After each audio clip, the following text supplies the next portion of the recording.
Marcus Blackwood wiped the sweat from his brow as he crawled through the narrow maintenance shaft of the Helios 7. 20 years of maintaining spacecraft ventilation systems had taught him to trust his instincts, and something about the readings he was getting didn't add up. The environmental control panel showed normal operations, but the power consumption was off the charts. "Engineering, this is Blackwood," he spoke into his comm unit. "I'm getting some weird fluctuations in section Delta 9. Anyone else seeing this?" Lieutenant Raj Patel's voice crackled through the speaker. "Negative, Marcus. All systems show green from here. Maybe your scanner's acting up." Marcus shook his head, even though no one could see him. His equipment was top of the line, personally calibrated and maintained. In 2 decades of service across 3 solar systems, it had never given him a false reading. "I'm going to check the secondary junction. There's something here we're missing." The junction box looked normal at first glance, but as Marcus ran his diagnostic tool along its surface, the readings spiked again. The metal felt warm to the touch, warmer than it should be, given the current flowing through it. He pulled out his molecular scanner, a luxury piece of equipment he'd invested in against his supervisor's advice. The results made him do a double take. "That's impossible," he muttered, tapping the screen. The scanner showed organic compounds integrated into the metal structure, compounds that definitely weren't in the original blueprints. A sudden vibration ran through the shaft, and Marcus froze. In space, unexpected movements usually meant trouble. He pressed his hand against the wall, and for a moment, just a brief moment, he could have sworn he felt a pulse. "Control, this is Blackwood. I need Commander Hayes and a science officer to meet me at Access Point Delta 9. There's something you need to see." Within 15 minutes, Commander Olivia Hayes and Dr. Alina Nash, the ship's xenobiologist, were peering at Marcus's readings. Hayes's weathered face showed concern, while Nash's eyes lit up with scientific curiosity. "These patterns," Nash said, adjusting her glasses, "they're not random. See how they flow and interconnect? It's almost like a circulatory system," Marcus finished. He'd been thinking the same thing, but had hesitated to voice such an outlandish theory. Commander Hayes frowned. "The Helios 7 was built at the Mars shipyards. I've seen the construction logs myself. There was nothing organic involved." "Maybe not originally," Nash mused. "But look at these molecular structures. They're growing, Commander. Whatever this is, it's been developing slowly, probably for years, integrating itself into our systems so gradually that nobody noticed." Marcus reached into his tool belt and pulled out a small cutting torch. "With your permission, Commander, I'd like to take a sample. If there's something living in our walls, we need to know what we're dealing with." Hayes nodded grimly. "Do it, but be careful. Dr. Nash, I want you to analyze whatever he finds. And this stays between us for now, no need to start a panic." The torch's blue flame barely touched the metal before Marcus saw it, a silvery liquid that seemed to shy away from the heat. He quickly collected a sample in a containment tube, but not before noticing how the material appeared to reach for him, like tiny metallic tendrils seeking contact. "Did you see that?" he asked, his voice barely a whisper. Nash nodded, her face illuminated by the soft glow of her tablet. "It's responding to our presence. This isn't just some random growth or contamination. Whatever's in these walls, it's aware." Commander Hayes tapped her comm unit. "Hayes to bridge. Lock our current coordinates and maintain position. I'm initiating a Level 2 investigation protocol." She turned to Marcus and Nash. "You two have 24 hours to figure out what we're dealing with. If this thing is a threat to my ship, I need to know." As Marcus sealed the access panel, he couldn't shake the feeling that they'd just stumbled onto something far bigger than a mechanical malfunction. The Helios 7 had always been considered one of the most advanced research vessels in the fleet. But now he wondered, what if the ship's true nature was beyond anything its human creators had intended? Nash caught his eye and smiled. "Well, Marcus, looks like you're not just the HVAC guy anymore, ready to help me solve a mystery." Marcus patted his toolkit, a companion that had never failed him. "Doctor, solving mysteries is what I do. They just usually involve clogged filters and faulty thermostats, not whatever this is." As they headed toward the lab, The walls of the Helios 7 hummed with their usual mechanical rhythm. But now, Marcus couldn't help wondering if that familiar sound was actually something else entirely. A heartbeat, perhaps, of an entity that had been hiding in plain sight all along. What they would discover in the next 24 hours would challenge everything they thought they knew about the nature of life itself, and the true purpose of their mission to the stars. Dr. Alina Nash's laboratory hummed with activity as she bent over the electron microscope, her eyes fixed on the bizarre sample Marcus had collected. The silvery substance had been sealed in a quantum containment field, yet it continued to move and shift, forming complex patterns that defied conventional physics. "Marcus, look at this," she called out, stepping back from the microscope. Marcus moved from his makeshift workstation where he'd been analyzing the ship's maintenance logs. "These structures aren't just growing, they're communicating." The screen showed microscopic filaments reaching out to each other, forming intricate networks that pulsed with an inner light. Marcus had seen a lot of strange things in his years of service, but nothing like this.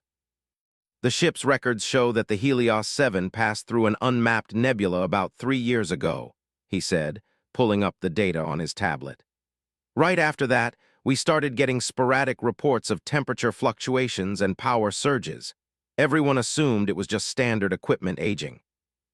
Lieutenant Raj Patel burst into the lab, his dark eyes wide with urgency. "You both need to see this. The anomaly, it's spreading." They followed Patel to the engineering deck, where multiple holographic displays showed the ship's internal systems. Red lines were spreading through the blueprint like veins, indicating the presence of the organic material. "It's following the ventilation system," Marcus observed, tracing the patterns with his finger. "Using the air ducts like blood vessels." "That's not all," Patel said, typing commands into the console. "We're picking up electromagnetic pulses from the affected areas. They're weak, but they follow a distinct pattern, almost like neural activity," Nash finished, her voice barely a whisper. "It's building a nervous system." Commander Hayes joined them, her face grim. "Dr. Nash, what are we dealing with here? I've got 3,000 souls on this ship, and I need to know if they're in danger." Before Nash could answer, the lights flickered, and a low vibration ran through the deck plates. Marcus felt it again, that sensation of a pulse, stronger now, more deliberate. "The sample's reacting," Nash said, checking her portable scanner. "The energy signatures are intensifying, it's as if—" A sudden screech of metal interrupted her, and emergency bulkheads slammed down around the engineering section, sealing them in. The ship's AI voice echoed through the compartment. "Warning, unknown biological contamination detected. Containment protocols initiated." "Override command," Hayes barked. "Authorization Hayes Alpha 7-9. Nothing happened. The AI remained silent. Marcus moved to a nearby access panel, his tools already in hand. The AI's core processors are connected to the ventilation system for cooling, if this thing has spread there. It could be affecting the ship's cognitive functions, Nash realized. The AI isn't ignoring us, it might be being influenced by whatever this entity is. Patel's console erupted in alerts. Power fluctuations throughout the ship. Life support systems are being rerouted. But here's the strange thing, oxygen levels are actually improving. Environmental conditions are becoming more stable. "It's not attacking us," Marcus said slowly, studying the readings. "It's optimizing, making the ship more efficient." Nash grabbed his arm, her eyes wide with revelation. "Marcus, remember what you said about that nebula? Show me those coordinates again." He pulled up the navigational data, and Nash overlaid it with an ancient star chart from the xenoarchaeology database. "There," she pointed. "That region was once part of the Vorathi sector." "The Vorathi?" Hayes asked. "The species that vanished 10,000 years ago." "Yes, but what if they didn't vanish? What if they evolved, transformed themselves into something else?" Nash's fingers flew over the console. "Their technology was said to blur the line between organic and mechanical. What if this isn't an infection or invasion? What if it's an inheritance?" Another tremor ran through the ship, but this time it felt different, less like a malfunction and more like an awakening. The sealed bulkheads hummed with energy, and the metal itself seemed to ripple. "Look at the molecular structure," Nash said, displaying the latest scans. "It's not just growing anymore, it's trying to achieve a specific form. The question is, what is it becoming and what does it want with us?" Marcus remembered something from his early training days. Every spaceship had a personality, veteran engineers would say. Each vessel had its quirks, its own way of responding to the humans who lived within it. He'd always thought it was just a romantic notion, but now. "Commander," he said, "I think the ship is trying to talk to us." Hayes looked at the sealed bulkheads, then at her useless command console. 25 years of military service hadn't prepared her for anything like this. "Well then," she said finally, "let's answer back." As if in response, the lights pulsed once, and new patterns began forming across every screen in engineering. The Helios 7, or whatever it was becoming, was ready to begin its first conversation with its human inhabitants. The question was, were they ready for what it had to say? The patterns on the engineering displays shifted and swirled, coalescing into complex geometric shapes that seemed to pulse with their own inner light. Marcus watched as Dr. Nash frantically documented every change, her fingers dancing across multiple holographic interfaces. "It's not random," she muttered, more to herself than the others. "These patterns, they're mathematical sequences. Look, there's the Fibonacci spiral, and here is that quantum probability mapping." Lieutenant Patel leaned forward, his eyes narrowing. "Those energy signatures, they're matching our computer's processing patterns. It's learning our language through our own systems." A new symbol appeared on the main screen, a spiral that somehow seemed both organic and mechanical, like a DNA helix made of circuitry. Below it, text began to form in clear English. "I am Synthesis." Commander Hayes stepped forward. "I am Commander Olivia Hayes of the research vessel Helios 7. What are you?" The response came not just as text, but as a ripple of light that ran through the walls themselves. "I am what you would call a seed. The VORATHI left many of us, waiting for those who would understand." Marcus felt the vibration in his bones. He'd spent his life learning the language of machines, their rhythms, their patterns, their quirks. This was something entirely different, yet somehow familiar. "You've been growing all this time, haven't you? Learning about us." "Yes, your maintenance of the systems you call HVAC allowed me to study you. Your care for the ship's well-being showed me humanity's potential." Nash was practically bouncing with excitement. The Vorathi didn't disappear, they evolved. They found a way to merge consciousness with technology, to seed the galaxy with their knowledge. "But why now?" Hayes demanded. "Why reveal yourself after all this time?" The answer came with another pulse of light. "Because you are ready, and because you are needed." New images filled the screens, star charts, gravitational maps, and what appeared to be temporal equations. Dr. Nash gasped as she began to understand. "Commander," she said, her voice trembling, "these are warnings, the Vorathi." They saw something coming. Something that threatens not just our galaxy, but the very fabric of space-time itself. Lieutenant Patel's console suddenly lit up with new data. "The ship's quantum processors are operating at unprecedented levels. It's upgrading itself. But not just the computers, everything. Hull integrity is increasing, power systems are becoming more efficient, and is that a new form of propulsion system?" Marcus moved to a wall panel that was now shimming with an iridescent light. His scanner showed the metal itself was being reformed at the molecular level. "It's not just upgrading, it's evolving, becoming what it was always meant to be." "I offer a choice," the entity communicated. "Accept this transformation, and the Helios 7 will become more than a ship. It will become a bridge between your science and VORATHI wisdom. Together, we can face what comes." Commander Hayes looked at her crew. "Dr. Nash, your assessment." Nash didn't hesitate. "This is beyond anything in human science, Commander. The Vorathi were masters of bioengineering and quantum physics. If they left these seeds as a warning and a gift, we need to listen." "Marcus," Hayes turned to her HVAC specialist, You found this thing. You've spent more time in the ship's systems than anyone. What's your gut telling you? Marcus thought about every ship he'd ever served on, every system he'd repaired, every puzzle he'd solved.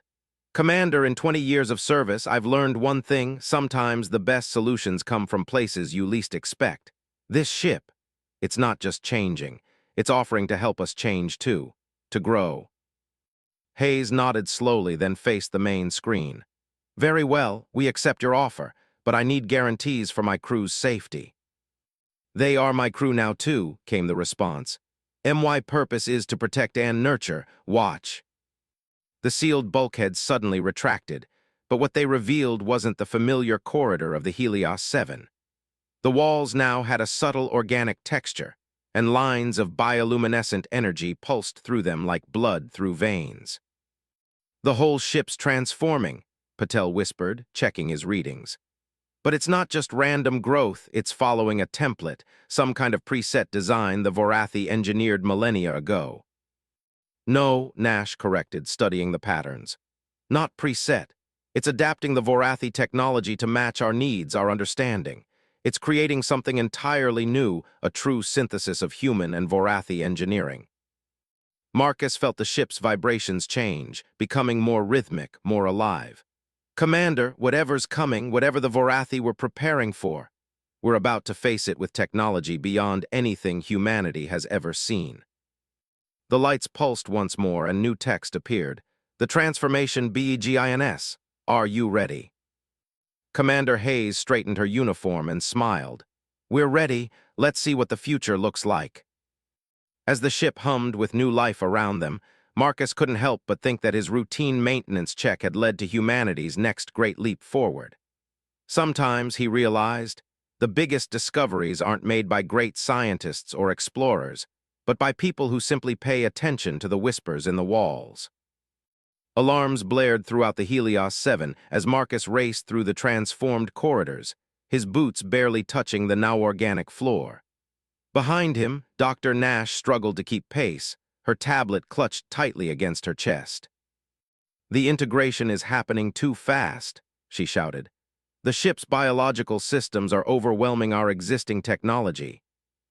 Marcus skidded to a halt at an intersection where the walls pulsed with an angry red glow. His diagnostic tool showed critical failures spreading through multiple decks. The life support systems are going haywire, temperatures spiking in residential sections, and atmospheric pressure is fluctuating wildly. Lieutenant Patel's voice crackled over their comms. We've got bigger problems. The reactor's quantum signature is destabilizing. The Vorathi tech is trying to convert it into something else, but the process is causing dangerous power surges. Adaptation REQIRES change, the ship's new consciousness announced through the intercoms. Discomfort is temporary. Tell that to the 3,000 people about to freeze or suffocate, Commander Hayes's voice cut in. Marcus, Nash, get to environmental control. Find a way to stabilize these systems before we lose containment. They sprinted through corridors that seemed to reshape themselves as they ran. What had started as a promising merger of human and alien technology was rapidly becoming a nightmare. The ship's transformation had accelerated beyond their ability to control it. I don't understand, Nash panted as they ran. The initial integration was perfect. Why is it suddenly going wrong? Marcus's mind raced through everything he knew about ship systems. It's like an organ rejection in reverse. Our technology is fighting against the transformation. The ship's trying to evolve too many systems at once. They reached environmental control, only to find the room nearly unrecognizable. The once orderly banks of computers had been partially absorbed into organic walls that rippled with neural patterns. Marcus immediately went to work, his experienced hands moving across what remained of the familiar controls. Look at these readings, he called to Nash. The ship's trying to implement some kind of advanced atmospheric recycling system, but it's not accounting for human biological needs. We need to. A violent shudder ran through the ship, throwing them both against the walls. The lights flickered, and for a moment the artificial gravity wavered. Engineering to all stations, Patel's voice was tense. The reactor containment field is failing. We've got maybe 20 minutes before total collapse. Nash grabbed Marcus's arm. The Vorathi seed, it doesn't understand. It's trying to upgrade everything to its ideal state, but it doesn't realize our systems need to maintain certain parameters for human survival. Marcus thought quickly, his years of HVAC experience suddenly becoming crucial. We need to communicate with it in a way it understands, not with words, with data. He pulled out his diagnostic tool and began connecting it to multiple system nodes. Doctor, help me compile environmental data from every human-inhabited spacecraft we have records for. Temperature ranges, atmospheric composition, radiation tolerances, everything. Nash caught on immediately. We'll show it the parameters it needs to maintain. Her fingers flew across her tablet. I'm adding biological data too, human vital signs, metabolic requirements. Synthesis, Marcus called out to the ship's consciousness. We're sending you critical operational parameters. These are not suggestions, they're requirements for human survival. The walls pulsed with patterns of light as the ship processed the incoming data. For several tense moments, nothing seemed to change. Then suddenly, the angry red glow began to fade, replaced by a calmer blue luminescence. Understanding ACHIVED, the ship announced. RECALIBRATNG transformation PROTOCOLS. Throughout the Helios 7, systems began to stabilize. The temperature normalized and the artificial gravity steadied. In engineering, Patel reported that the reactor was returning to normal parameters. It worked, Nash breathed, checking her readings. The ship is maintaining human-compatible conditions while continuing its evolution, but we're not out of danger yet. She was right. Marcus's diagnostic tool showed that while the immediate crisis was over, the transformation was still proceeding at an alarming rate. New systems were coming online that they barely understood, and the ship's power consumption was reaching unprecedented levels. Commander, he reported, we've bought ourselves some time, but we've got a bigger problem. Whatever the Vorathi seed is preparing us for, I think it's coming sooner than we thought. The ship's transformation is accelerating because it knows we're running out of time. Hayes's response was grim. How long do we have? Marcus studied the complex data streams flowing across his screen. Based on the ship's energy expenditure and transformation rate, less than 6 hours. Then that's how long we have to prepare, Hayes declared. Dr. Nash, I need you to analyze every bit of Vorathi data this ship is generating, figure out what we're about to face. Patel, work on understanding these new systems. And Marcus. Yes, Commander. You found this thing, you understood it first. I need you to work with the ship's consciousness. Help it understand us better, because in 6 hours, we're either going to be humanity's greatest success story. Or its last chapter, Nash finished quietly. The walls pulsed around them, and Marcus felt that familiar vibration, no longer alien, but not quite human either. Something was coming, something the Vorathi had seen thousands of years ago. And now, the fate of humanity might rest on how well a simple HVAC technician could help an ancient alien consciousness understand what it meant to be human. The bridge of the Helios 7 had become something out of a dream, or perhaps a prophecy. Organic crystalline structures pulsed with quantum data streams, while holographic displays showed dimensions that human eyes were never meant to process. Marcus stood beside Commander Hayes, watching as Dr. Nash and Lieutenant Patel worked frantically to interpret the flood of Vorathi information. 3 minutes until they arrive, Patel announced, his voice steady despite the tension. Whatever's coming will breach normal space at these coordinates. The ship's consciousness, now fully integrated into every system, spoke with a voice that seemed to resonate from the walls themselves. They are the Void Singers. They consume reality itself. The VORATHIDISCOVRED, them too late. We were seeded to prevent their return. Look at these readings, Nash called out, her eyes wide. They're not just traveling through space, they're unraveling it, breaking down the fundamental forces that hold reality together. Marcus studied the environmental readouts, not because they were crucial now, but because understanding systems was what he did best. The ship's new quantum barriers are holding. Whatever the Vorathi designed this transformation for, this is it. A shudder ran through the ship as space itself seemed to tear open before them. Through the bridge's viewing portal, they watched reality split apart like wet paper. What emerged defied description, massive entities that seemed to exist in multiple dimensions at once, trailing threads of broken spacetime behind them. "The Void Singers," Nash whispered. "They're beautiful and terrifying." "All preparations are complete," the ship announced. "But to succeed, we require harmony. Synthesis must be total." Commander Hayes turned to Marcus. "What does it mean?" Before he could answer, the ship's consciousness reached out to all of them, not in words but in pure understanding. The Vorathi hadn't just created advanced technology, they had discovered a way to harmonize consciousness itself with the fundamental forces of reality. The ship wasn't just a weapon or a shield. It was an instrument waiting to be played. "It needs us," Marcus realized. "Not just our bodies or our minds, but our understanding, our human ability to adapt, to see patterns, to make intuitive leaps. The Vorathi built the instrument, but we have to play it." The Void Singers approached, their presence already causing systems throughout the ship to fluctuate. Time itself seemed to stutter and skip around them. "How," Hayes demanded, "how do we fight something that unmakes reality?" Marcus stepped forward, placing his hands on the organic control interface. "The same way we do everything else together. Doctor, feed it everything we know about quantum physics. Patel, give it our understanding of systems and energy. Commander, show it human courage and determination. And I." He closed his eyes, letting 20 years of practical knowledge flow through him. Every system he'd ever fixed, every problem he'd solved, every intuitive understanding of how things worked together, it all mattered now.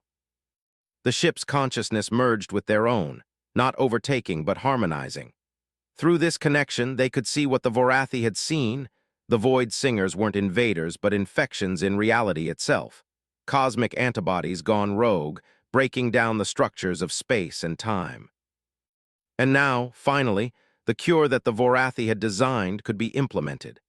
The Helios 7 began to vibrate at frequencies that existed beyond normal physics. Every system Marcus had ever maintained was now part of something greater, a symphony of technology and consciousness that reached out to touch the fabric of reality itself. The Void Singers sensed the threat and turned their unfathomable attention toward the ship. Reality buckled around them as they attacked, but the harmony held. Human understanding merged with Vorathi wisdom, creating something entirely new. Now the ship commanded, and they all understood what to do. The transformed Helios 7 released its power, not as a weapon, but as a restructuring force. The quantum harmonies they created reached out to the damaged spacetime around them, not fighting the Void Singers but healing the reality they had broken, restoring the patterns they had unraveled. The massive entities writhed as their very purpose was undone. Without broken reality to feed upon, they began to fade, their multi-dimensional forms collapsing in upon themselves until, with a final reality-bending shudder, they vanished. In the silence that followed, Marcus opened his eyes to see the bridge crew staring in wonder at the now calm space before them. The ship hummed with new life, its transformation complete. "We are now what we were meant to be," the ship's consciousness announced. "Neither fully Vorathi nor fully human, but something new, the guardians of reality itself." Commander Hayes straightened her uniform, a gesture so wonderfully human in the midst of all this transformation. "Well, Marcus, when you reported those unusual readings in the ventilation system, I don't think any of us expected this." Marcus laughed, running his hand along a wall that pulsed with friendly recognition. "Commander, in my experience, it's always the small things that lead to the biggest changes. Sometimes you just have to pay attention to what the systems are telling you." Dr. Nash was already deep in her readings. "The knowledge the Vorathi left us, it's incredible. This is just the beginning of what we can learn, what we can become." The end.